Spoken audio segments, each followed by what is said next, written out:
আসসালামু আলাইকুম রহমতুল্লাহি বরকাতুহ। ফজরের নামাজ পড়ে মসজিদ থেকে বেরোলাম। ভাই, শহরে কোনো শীত অনুভব করা যায় না, কিন্তু গ্রামে আসলে বোঝা যায় শীত কাকে বলে। কুয়াশায় চতুর্দিকে ঘেরা,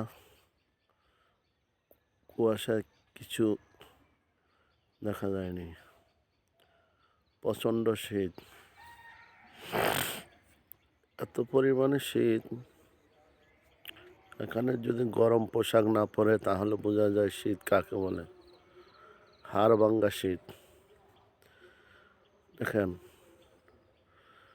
প্রচুর পরিমাণে শীত। এই শীতে বসে বসে ভাপা পিঠা আর খেজুরের রস দিয়ে খেতে খুব ভালো লাগে।